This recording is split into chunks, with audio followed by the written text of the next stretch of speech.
وما من دابة في الأرض إلا على الله رزقها ويعلم مستقرها ومستودعها كل في كتاب مبين. وهو الذي خلق السماوات والأرض في 6 أيام وكان عرشه على الماء ليبلوكم أيكم أحسن عملا ولئن قلت إنكم مبعوثون من بعد الموت ليقولن الذين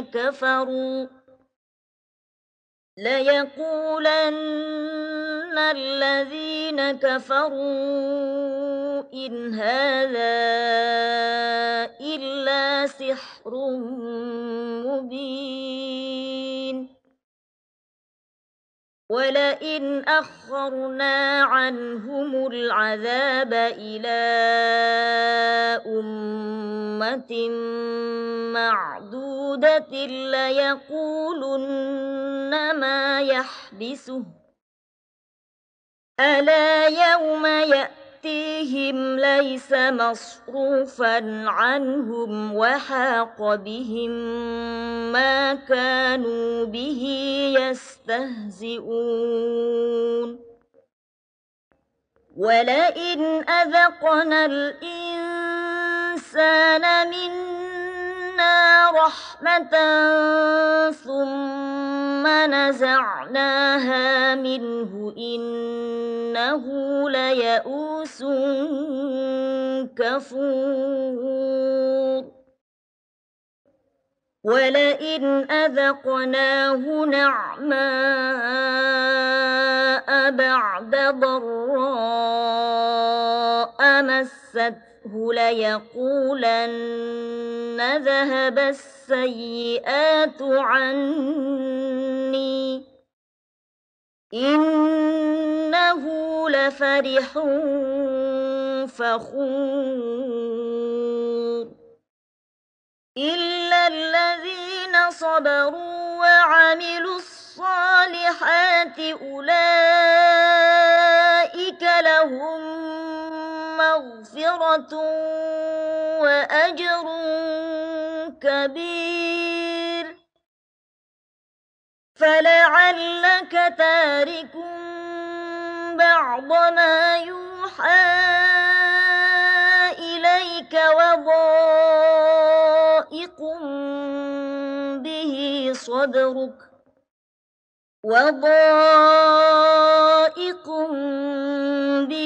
صدرك أن يقولوا لولا أنزل عليه كنز أو جاء معه ملك إنما أنت نذير والله على كل شيء وكيل. أم يقولون افتراه قل فأتوا بعشر سور مثله مفتريات وادعوا من استطعتم من دون الله إن كنتم صادقين. فإن لم يستجيبوا لكم فاعلموا أنما أنزل بعلم الله وأن لا إله إلا هو فهل أنتم مسلمون؟ من كان يريد الحياة الدنيا وزينتها نوف إليهم أعمالهم فيها وهم فيها لا يبخسون أولئك الذين ليس لهم في الآخرة إلا النار وحبط ما صنعوا فيها وباطل ما كانوا يعملون أفمن كان على بينة من ربه ويتلوه شاهد منه ومن قبله كتاب موسى إماما ورحمة أولئك يؤمنون به ومن يكفر به من الأحزاب فالنار موعده فلا تك في مرية منه إنه الحق من ربك ولكن أكثر الناس لا يؤمنون ومن أظلم ممن افترى على الله كذبا أولئك يعرضون على ربهم ويقول الأشهاد هؤلاء الذين كذبوا على ربهم ألا لعنة الله على الظالمين الذين يصدون عن سبيل الله ويبغونها عوجا وهم بالآخرة هم كافرون أولئك لم يكونوا معجزين في الأرض وما كان لهم من دون الله من أولياء يضاعف لهم العذاب ما كانوا يستطيعون السمع وما كانوا يبصرون أولئك الذين خسروا أنفسهم وضل عنهم ما كانوا يفترون لا جرم أنهم في الآخرة هم الأخسرون إن الذين آمنوا وعملوا الصالحات وأخبتوا إلى ربهم أولئك أصحاب الجنة هم فيها خالدون مثل الفريقين كالأعمى والأصم والبصير والسميع هل يستويان مثلا أفلا تذكرون ولقد أرسلنا نوحا إلى قومه إني لكم نذير مبين ألا تعبدوا إلا الله إني أخاف عليكم عذاب يوم أليم فقال الملأ الذين كفروا من قومه ما نراك إلا بشرا مثلنا وما نراك اتبعك إلا الذين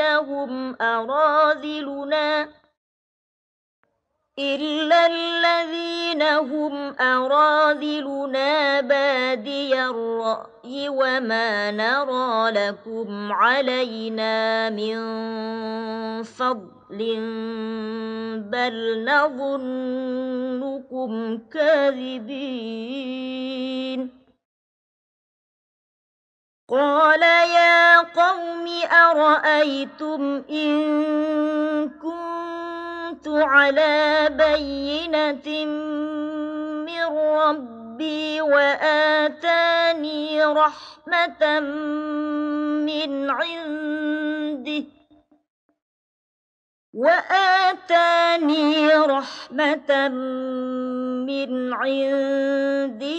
فعميت عليكم أنلزمكموها وأنتم لها كارهون ويا قوم لا أسألكم عليه مالا إن أجري إلا على الله وما أنا بطارد الذين آمنوا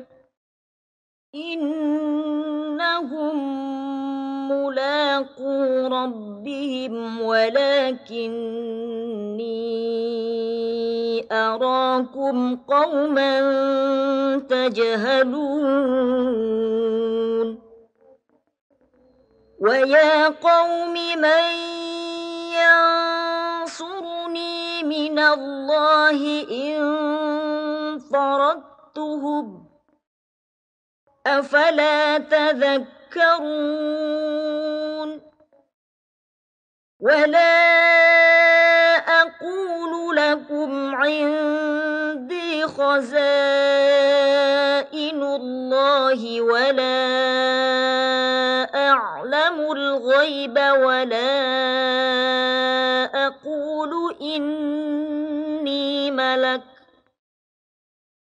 ولا أقول إني ملك ولا أقول للذين تزدري أعينكم لن يؤتيهم الله خيرا الله أعلم بما في أنفسهم إني إذا لمن الظالمين قالوا يا نوح قد جادلتنا فأكثرت جدالنا فأتنا بما تعدنا إن كنت من الصادقين قال إنما يأتيكم به الله إن شاء وما أنتم بمعجزين ولا ينفعكم نصحي إن أردت أن أنصح لكم إن كان الله يريد أن يغويكم هو ربكم وإليه ترجعون أم يقولون افتراه قل إن افتريته فعلي إجرامي وأنا بريء مما تجرمون وأوحي إلى نوح أنه لن يؤمن من قومك إلا من قد آمن فلا تبتئس بما كانوا يفعلون واصنع الفلك بأعيننا ووحينا ولا تخاطبني في الذين ظلموا إنهم مغرقون ويصنع الفلك وكلما مر عليه ملأ من قومه سخروا منه قال إن تسخروا منا فإنا نسخر منكم كما تسخرون فسوف تعلمون من يأتيه عذاب يخزيه ويحل عليه عذاب مقيم حتى إذا جاء أمرنا وفارت النور قل نحمل فيها من كل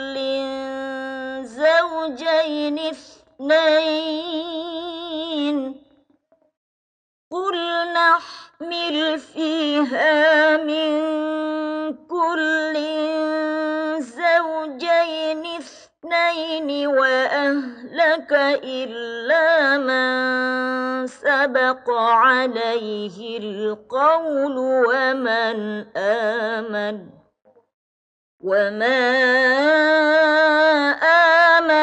معه إلا قليل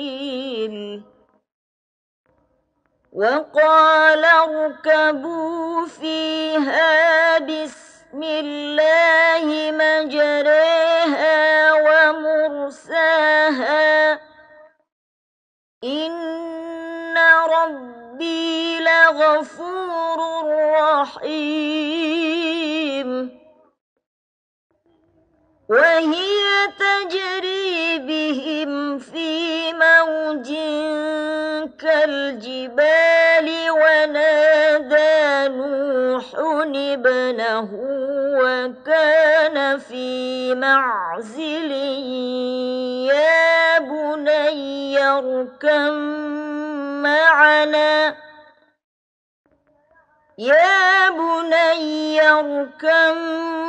معنا ولا تكن مع الكافرين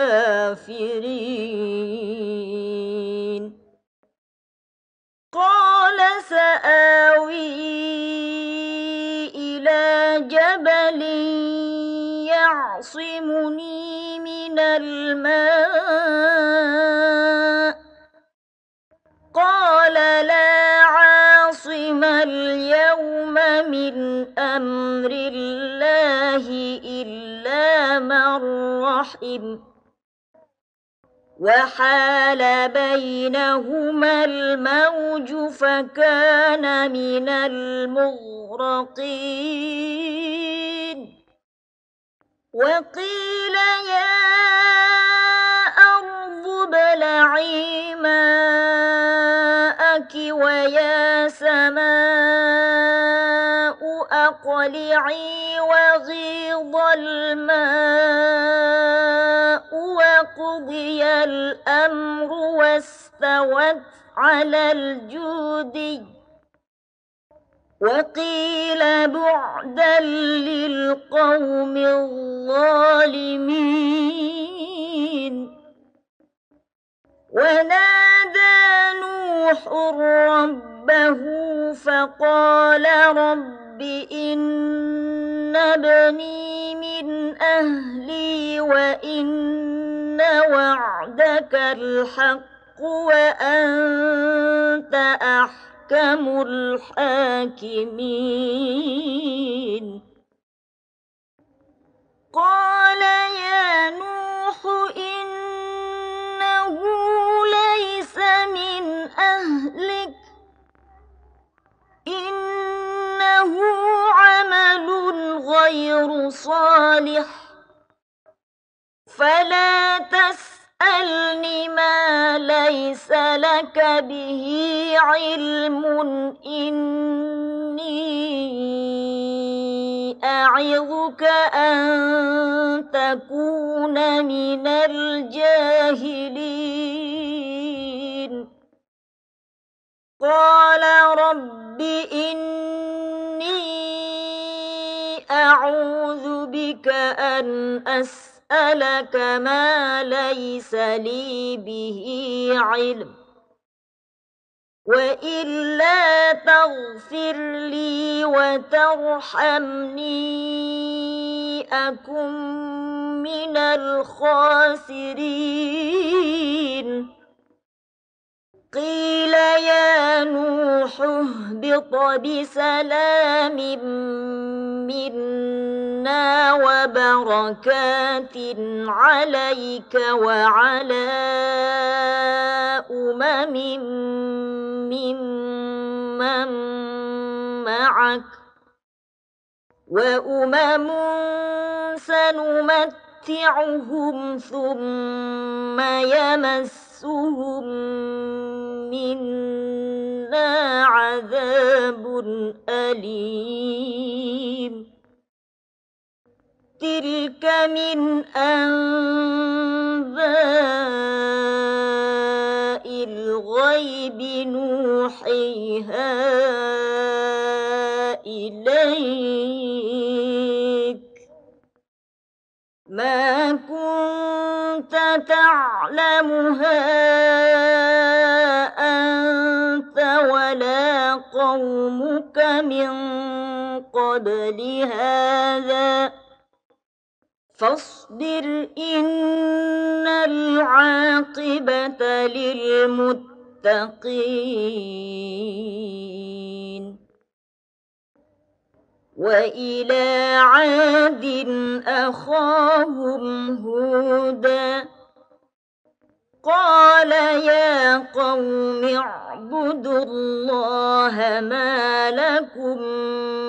من إله غيره إن أنتم إلا مفترون يا قوم لا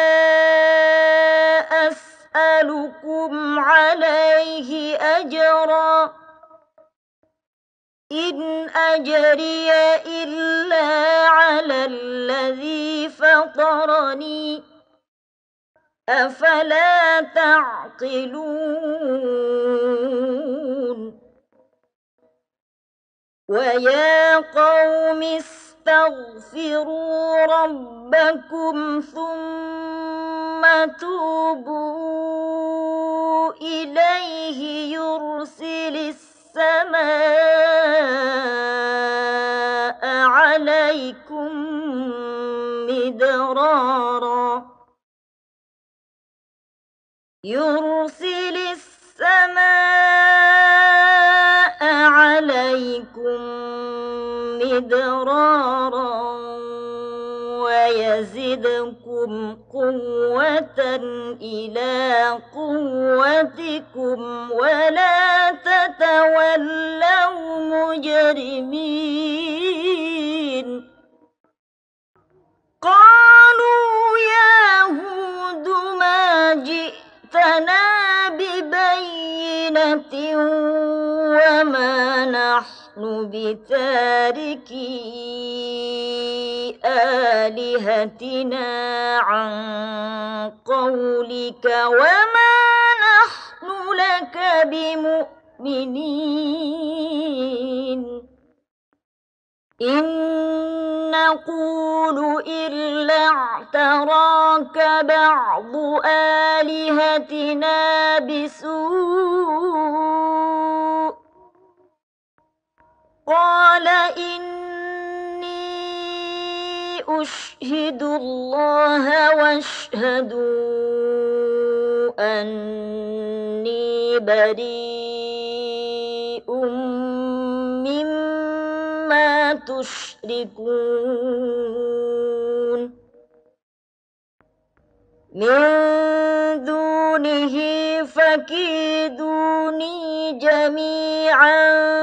ثم لا تنظرون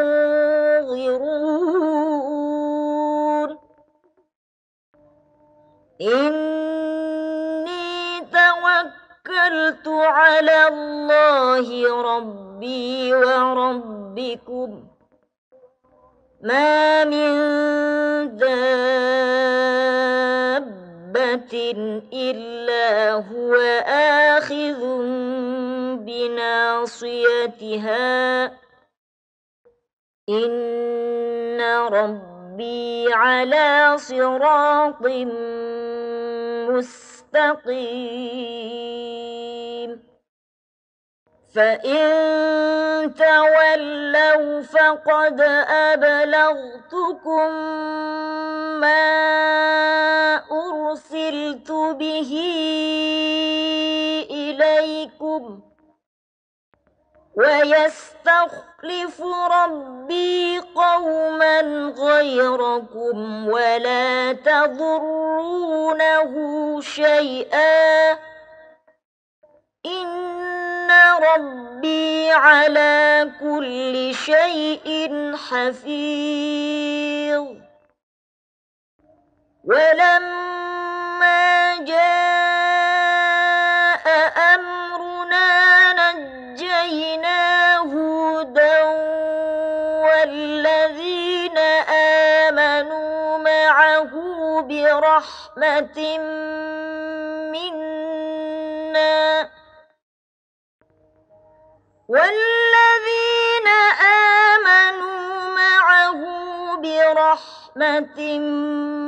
منا ونجيناهم من عذاب غليظ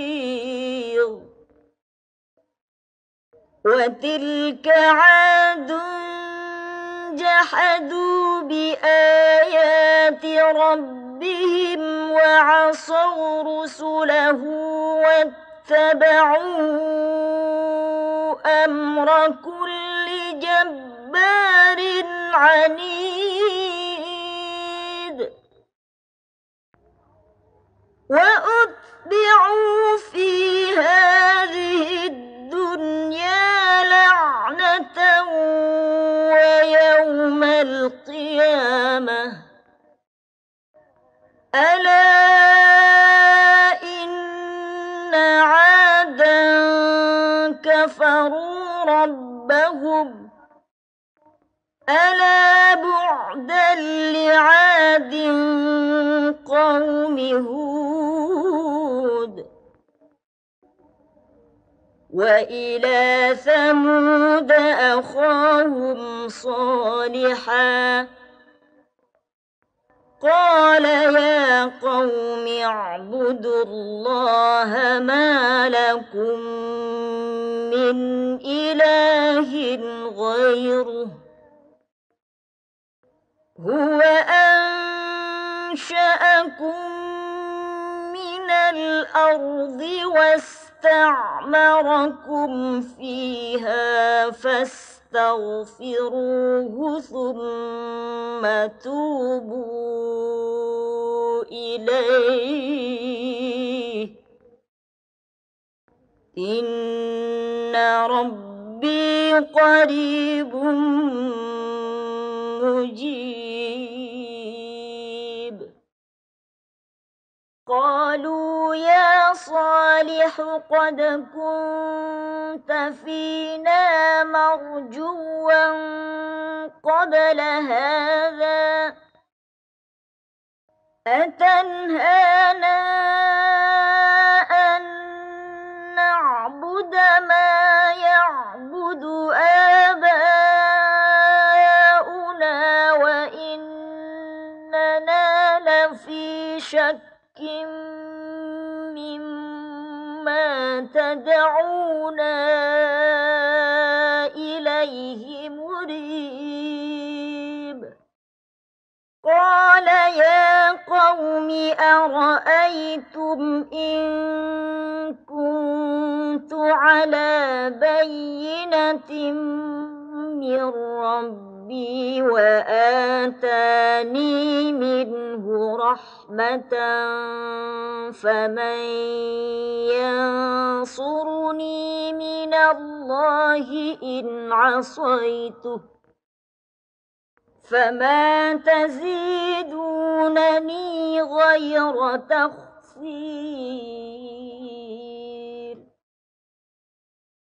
ويا قوم هذه ناقة الله لكم آية فذروها تأكل في أرض الله ولا تمسوها بسوء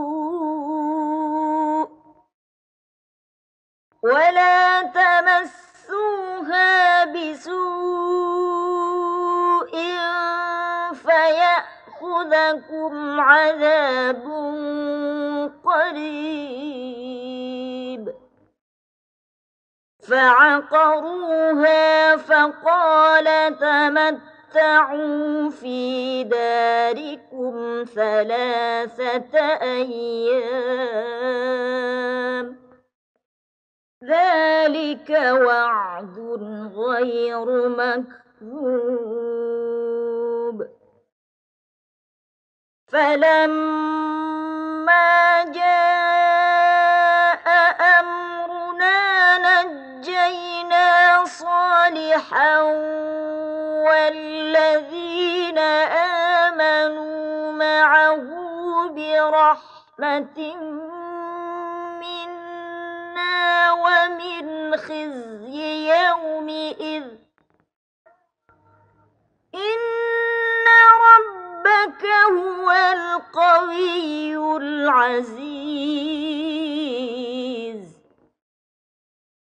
وأخذ الذين ظلموا الصيحة فأصبحوا في ديارهم جاثمين كأن لم يغنوا فيها ألا إن ثمود كفروا ربهم ألا بعدا لثمود ولقد جاءت رسلنا إبراهيم بالبشرى قالوا سلاما قال سلام فما لبث أن جاء بعجل حنيذ فلما رأى أيديهم لا تصل إليه نكرهم وأوجس منهم خيفة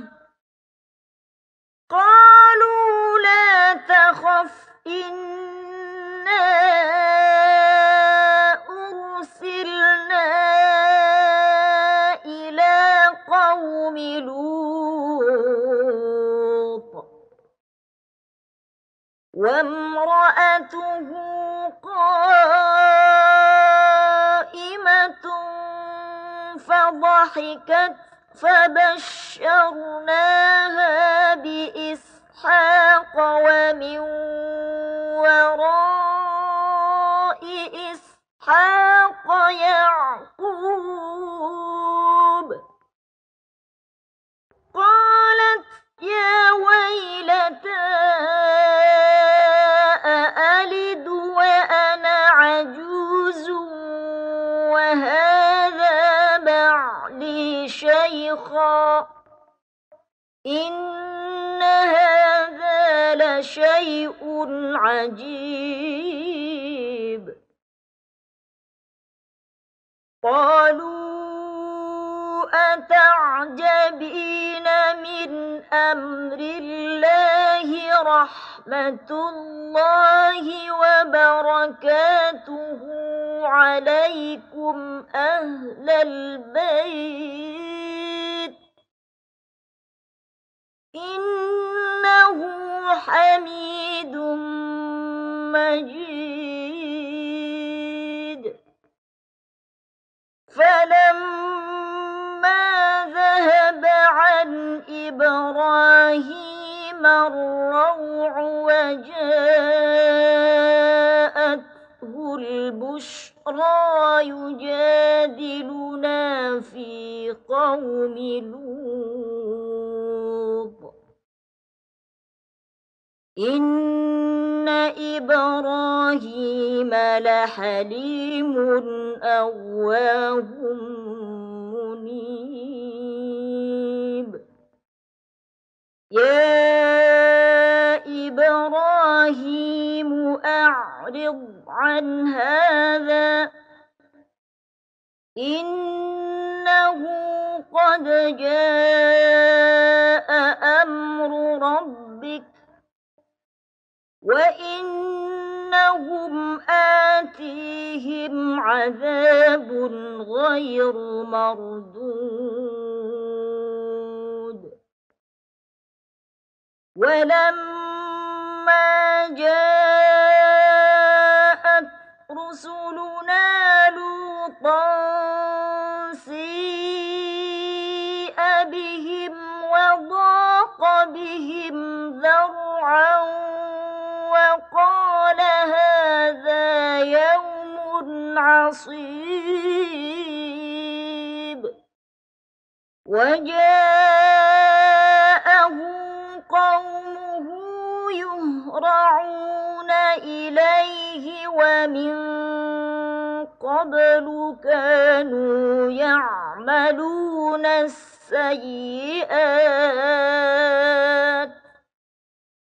قال يا قوم هؤلاء بناتي هن أطهر لكم فاتقوا الله ولا تخزون في ضيفي أليس منكم رجل رشيد. قالوا لقد علمت ما لنا في بناتك من حق وإنك لتعلم ما نريد. قال لو أن لي بكم قوة أو آوي إلى ركن شديد. قالوا يا لوط إنا رسل ربك لن يصلوا إليك فأسر بأهلك بقطع من الليل ولا يلتفت منكم أحد إلا امرأتك إنه مصيبها ما أصابهم إن موعدهم موعدهم الصبح أليس الصبح بقريب فلما جاء أمرنا جعلنا عاليها سافلها وأمطرنا عليها حجارة من سجيل منضود مسومة عند ربك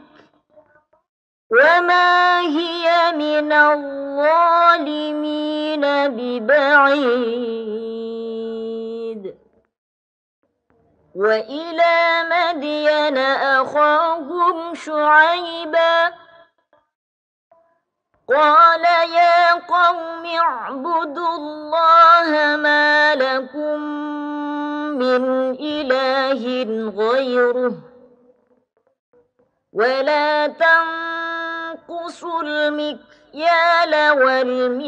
والميزان إني أراكم بخير وإني أخاف عليكم عذاب يوم محيط ويا قوم أوفوا المكيال والميزان بالقسط ولا تبخسوا الناس أشياءهم ولا تعثوا في الأرض مفسدين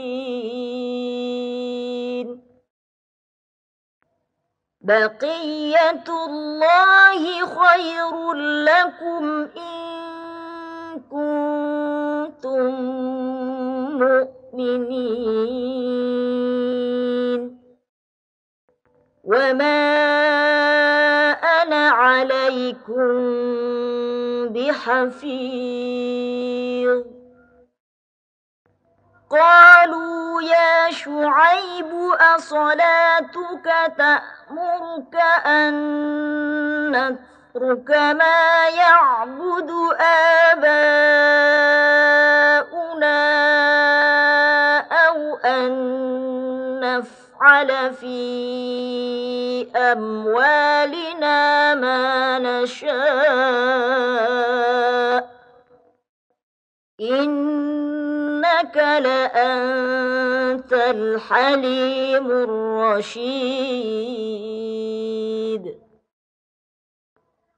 قال يا قوم أرأيتم إن كنت على بينة من ربي ورزقني منه رزقا حسنا وما أريد أن أخالفكم إلى ما أنهاكم عنه إن أريد إلا الإصلاح ما استطعت وما توفيقي إلا بالله عليه توكلت وإليه أنيب ويا قوم لا يجرمنكم شقاقي أن يصيبكم مثل ما أصاب قوم نوح أو قوم هود أو قوم صالح وما قوم لوط منكم ببعيد واستغفروا ربكم ثم توبوا إليه إن ربي رحيم ودود قالوا يا شعيب ما نفقه كثيرا مما تقول وإنا لنراك فينا ضعيفا ولولا رهطك لرجمناك وما أنت علينا بعزيز قال يا قوم أرهطي أعز عليكم من الله واتخذتموه وراءكم ظهريا إن ربي بما تعملون محيط ويا قوم اعملوا على مكانتكم إني عامل سوف تعلمون من يأتيه عذاب يخزيه ومن هو كاذب وارتقبوا إني معكم رقيب ولما جاء أمرنا نجينا شعيبا والذين آمنوا معه برحمة منا وأخذت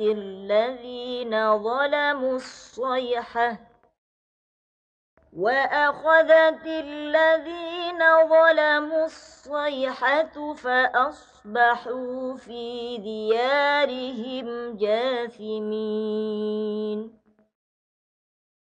كأن لم يغنوا فيها ألا بعدا لمدين كما بعدت ثمود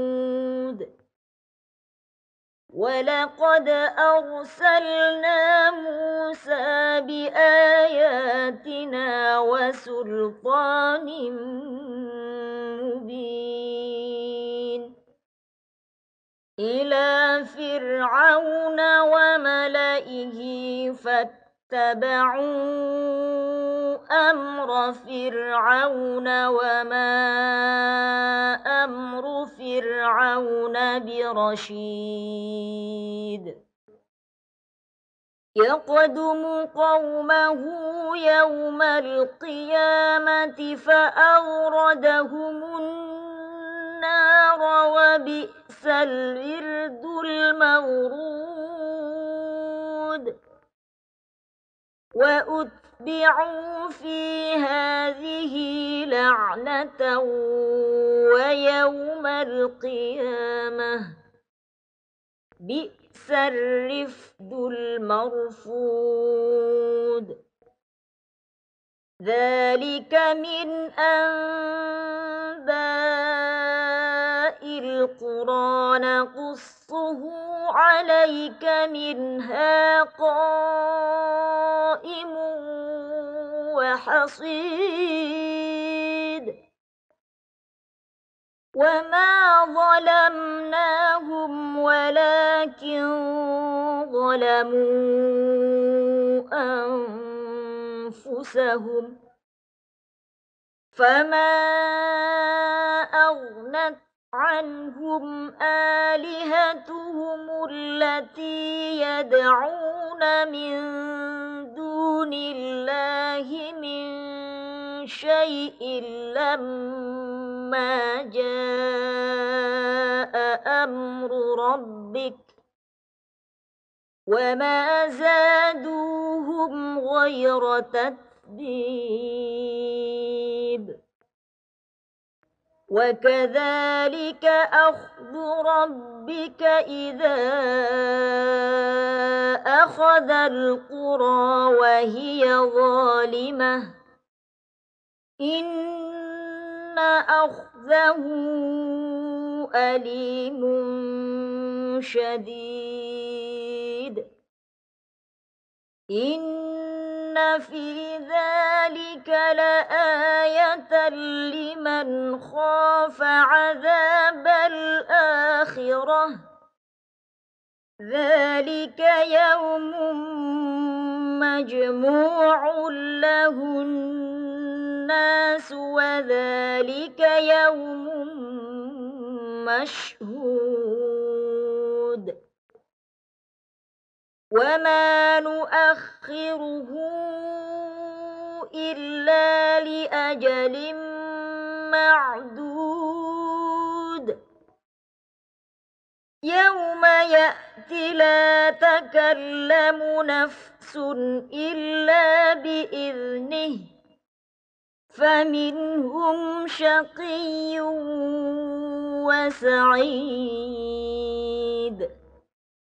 فأما الذين شقوا ففي النار لهم فيها زفير وشهيق خالدين فيها ما دامت السماوات والأرض إلا ما شاء ربك إن ربك فعال لما يريد وأما الذين سعدوا ففي الجنة خالدين فيها ما دامت السماوات والأرض إلا ما شاء ربك عطاء غير مجذوذ فلا تك في مرية مما يعبد هؤلاء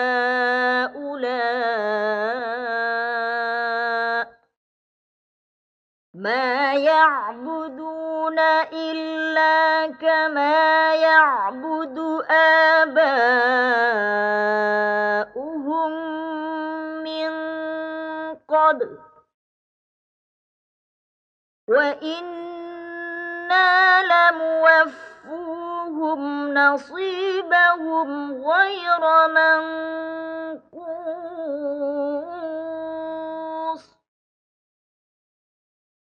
ولقد آتينا موسى الكتاب فاختلف فيه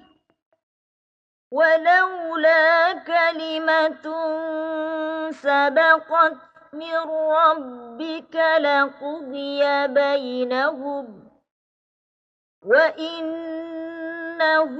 لفي شك منه مريب وإن كلا لما ليوفينهم ربك أعمالهم إنه بما يعملون خبير فاستقم كما أمرت ومن تاب معك ولا تطغوا إنه بما تعملون بصير ولا تركنوا إلى الذين ظلموا فتمسكم النار وما لكم من دون الله من أولياء وما لكم من دون الله من أولياء ثم لا تنصرون وأقم الصلاة طرفي النهار وزلفا من الليل إن الحسنات يذهبن السيئات ذلك ذكرى للذاكرين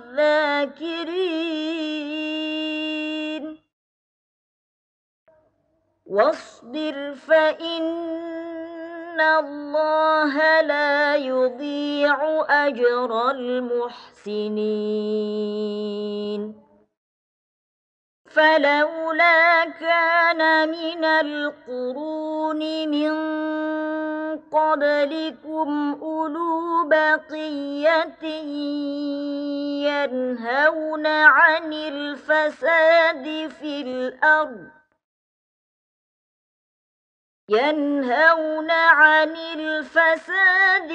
الأرض إلا قليلا ممن أنجينا منهم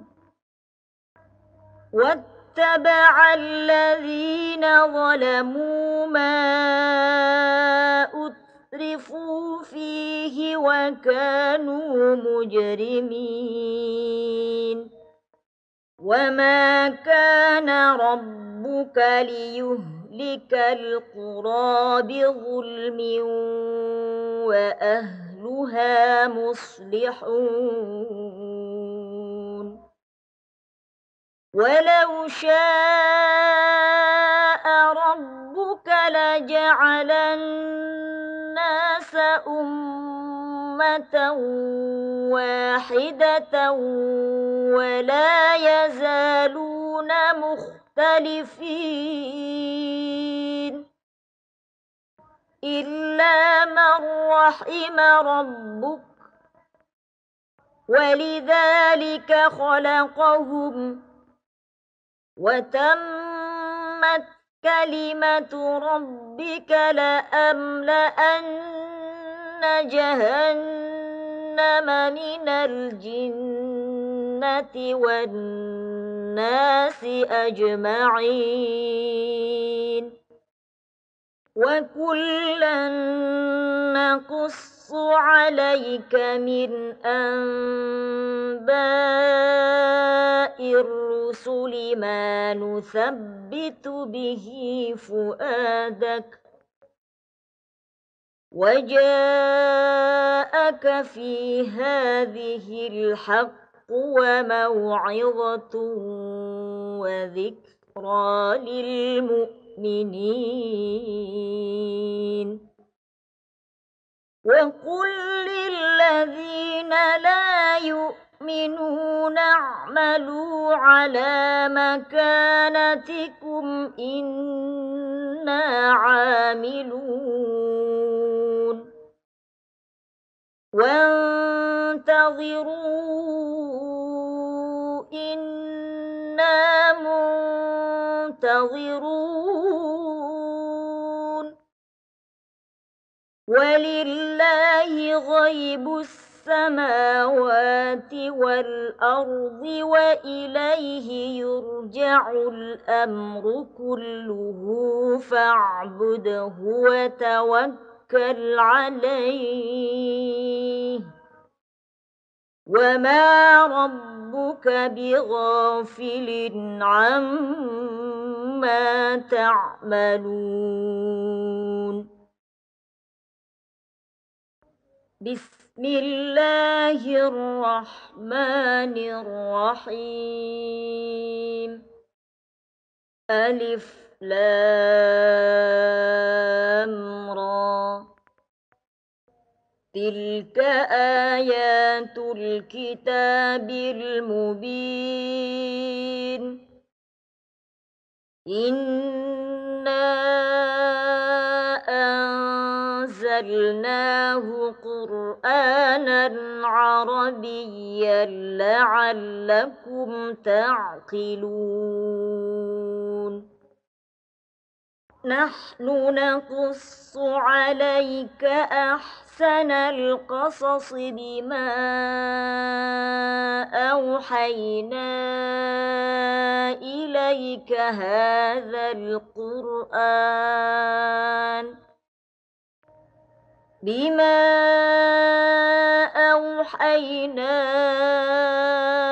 إليك هذا القرآن وإن كنت من قبله لمن الغافلين إذ قال يوسف لأبيه يا أبت إني رأيت 11 كوكبا والشمس والقمر إني رأيت 11 كوكبا والشمس والقمر رأيتهم لي ساجدين قال يا بني لا تقصص رؤياك على إخوتك فيكيدوا لك كيدا إن الشيطان للإنسان عدو مبين وكذلك يجتبيك ربك ويعلمك من تأويل الأحاديث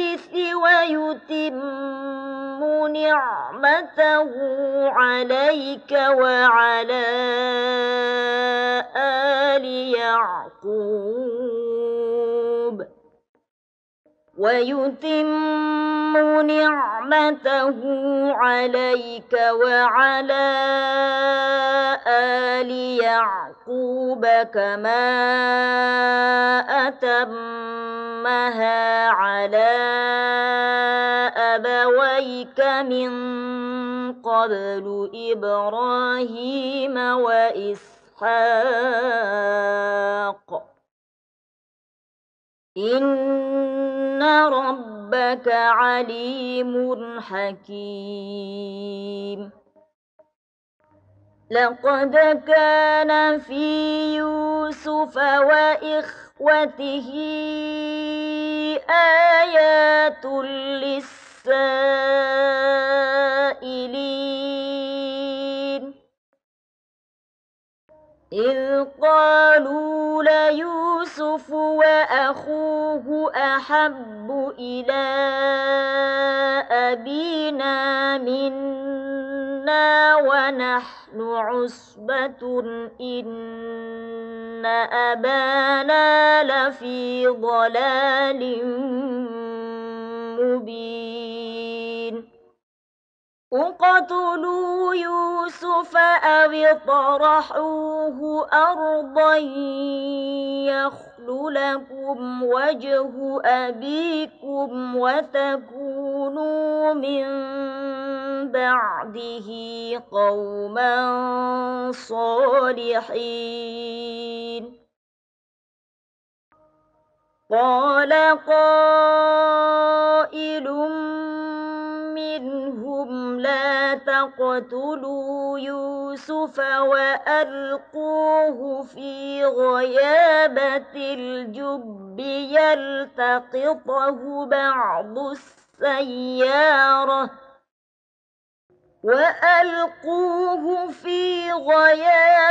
الجب يلتقطه بعض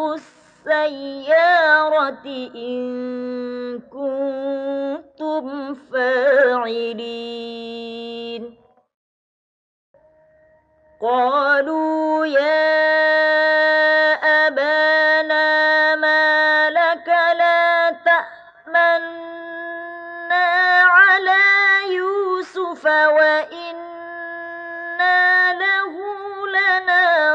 يصبحون أرسله معنا غدا يرتع ويلعب وإنا له لحافظون قال إني ليحزنني أن تذهبوا به وأخاف أن يأكله الذئب وأنتم عنه غافلون قالوا لئن أكله الذئب ونحن عصبة إنا إذا لخاسرون فلما ذهبوا به وأجمعوا أن يجعلوه في غيابة الجب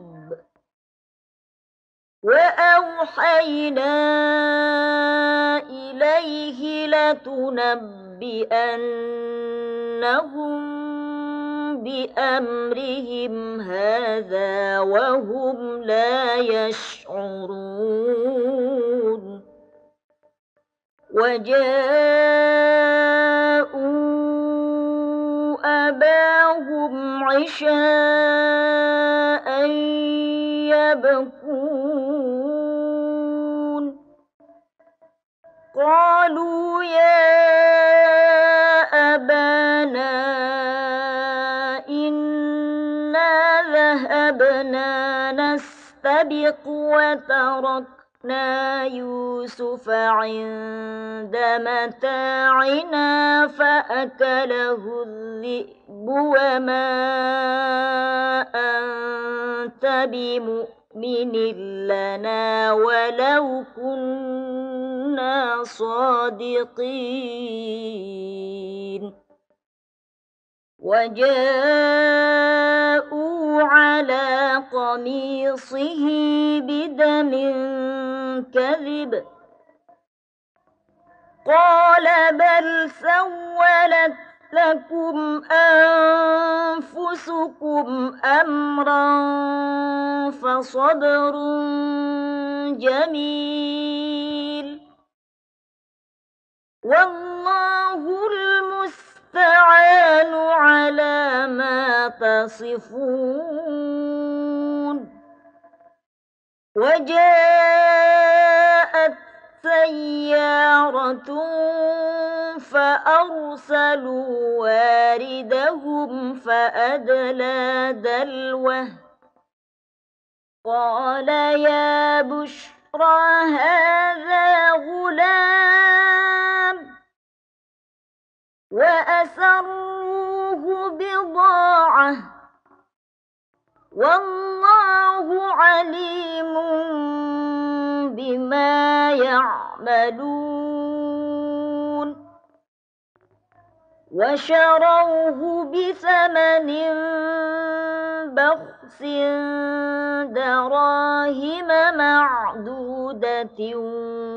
وكانوا فيه من الزاهدين وقال الذي اشتراه من مصر لامرأته أكرمي مثواه عسى أن ينفعنا أو نتخذه ولدا وكذلك مكنا ليوسف في الأرض ولنعلمه من تأويل الأحاديث والله غالب على أمره ولكن أكثر الناس لا يعلمون ولما بلغ أشده آتيناه حكما وعلما وكذلك نجزي المحسنين وراودته التي هو في بيتها عن نفسه وغلقت الأبواب وقالت هيت لك قال معاذ الله إنه ربي أحسن مثواي إنه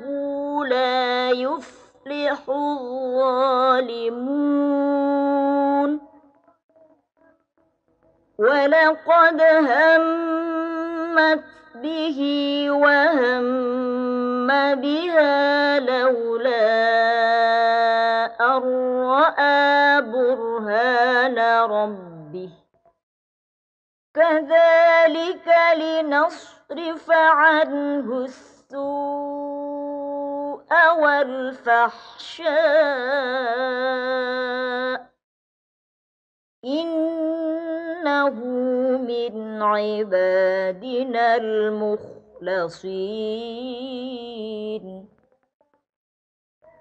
واستبق الباب وقدت قميصه من دبر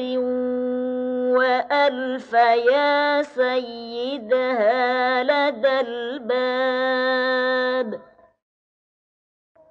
قالت ما جزاء من أراد بأهلك سوءا إلا أن يسجن أو عذاب أليم قال هي راودتني عن نفسي وشهد شاهد من أهلها إن كان قميصه قد من قبل فصدقت وهو من الكاذبين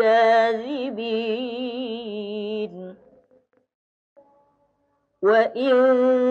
كان قميصه قد من دبر فكذبت وهو من الصادقين فلما رأى قميصه قد من دبر قال إنه من كيدكن إن كيدكن عظيم يوسف أعرض عن هذا واستغفري لذنبك إنك كنت من الخاطئين وقال نسوة في المدينة امرأة العزيز تراود فتاها عن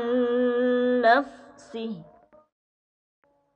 قد شغفها حبا إنا لنراها في ضلال مبين فلما سمعت بمكرهن أرسلت إليهن وأعتدت لهن متكئا وآتت كل واحدة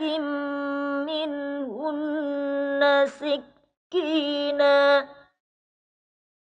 وآتت كل واحدة منهن سكينا وقالت اخرج عليهن فلما رأينه أكبرنه وقطعن أيديهن وقلن حاش لله ما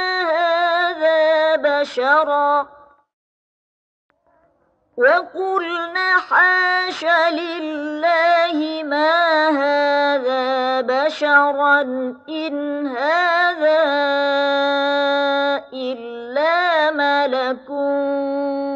كريم قالت فذلكن الذي لمتنني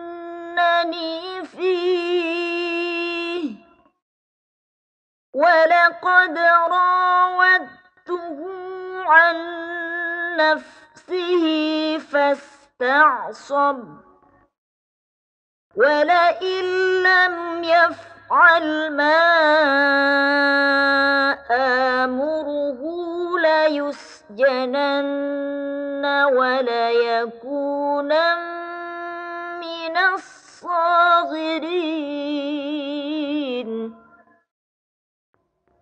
قال رب السجن أحب إلي مما يدعونني إليه وإلا تصرف عني كيدهن أصب إليهن وأكن من الجاهلين فاستجاب له ربه فصرف عنه كيدهن إنه هو السميع العليم ثم بدا لهم من بعد ما رأوا الآيات ليسجننه حتى حين ودخل معه السجن فتيان قال أحدهما إني أراني أعصر خمرا وقال الآخر إني أراني أحمل فوق رأسي خبزا تأكل الطير منه نبئنا بتأويله إنا نراك من المحسنين قال لا يأتيكما طعام ترزقانه إلا نبأتكما بتأويله قبل أن يأتيكما ذلكما مما علمني ربي إني تركت ملة قوم لا يؤمنون بالله وهم بالآخرة هم كافرون واتبعت ملة آبائي إبراهيم وإسحاق ويعقوب يعقوب ما كان لنا أن نشرك بالله من شيء ذلك من فضل الله علينا وعلى الناس ولكن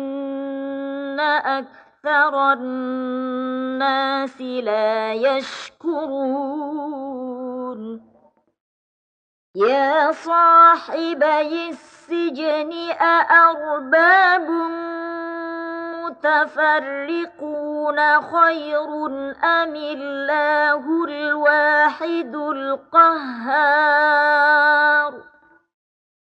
ما تعبدون من دونه إلا أسماء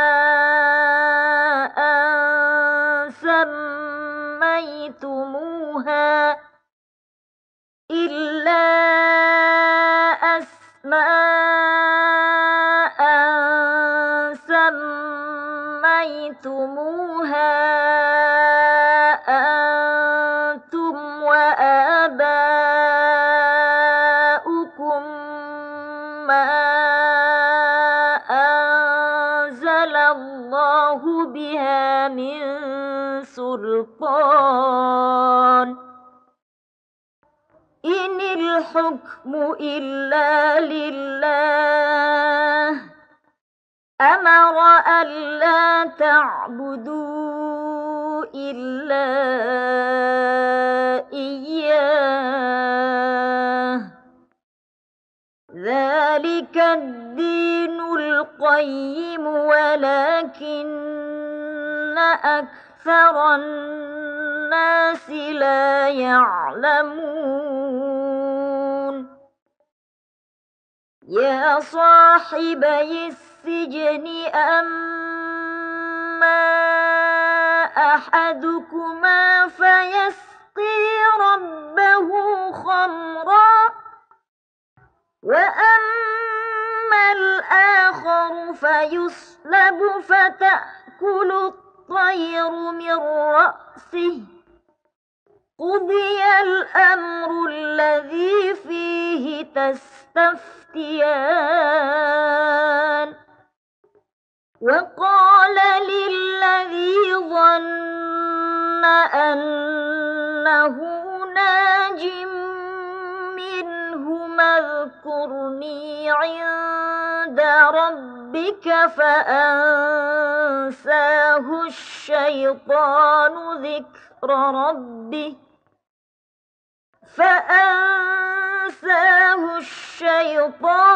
ذكر ربه فلبث في السجن بضع سنين وقال الملك إني أرى 7 بقرات سمان يأكلهن 7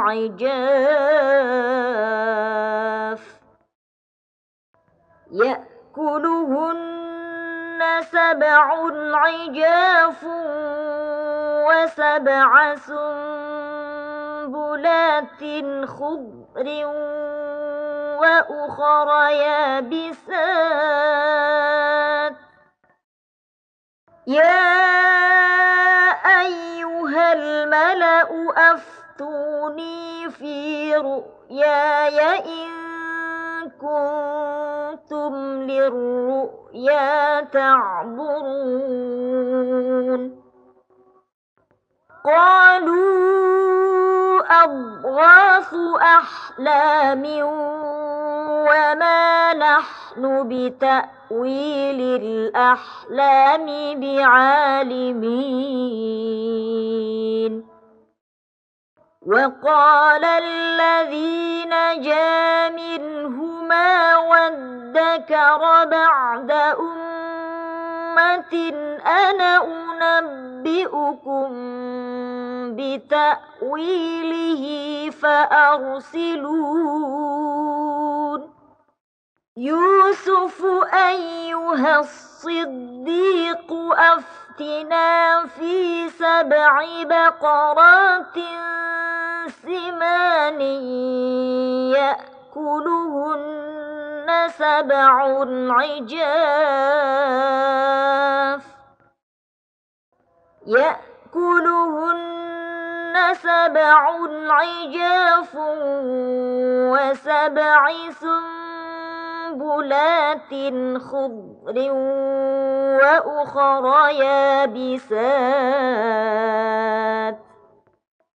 وأخر يابسات لعلي أرجع إلى الناس لعلهم يعلمون قال تزرعون 7 سنين دأبا فما حصدتم فذروه في سنبله إلا قليلا مما تأكلون ثم يأتي من بعد ذلك 7 شداد يأكلن ما قدمتم لهن إلا قليلا مما تحصنون ثم يأتي من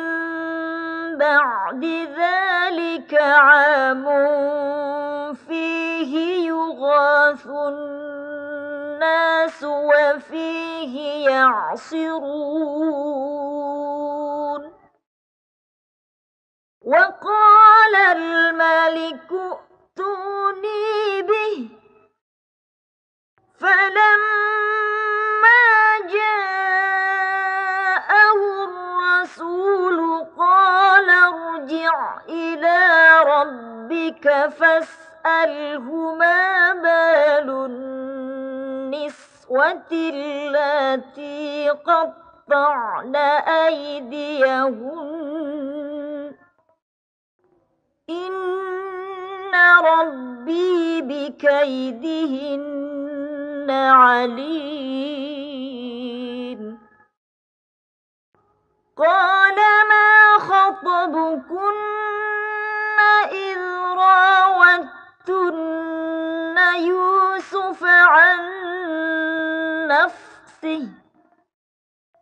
قلنا حاش لله ما علمنا عليه من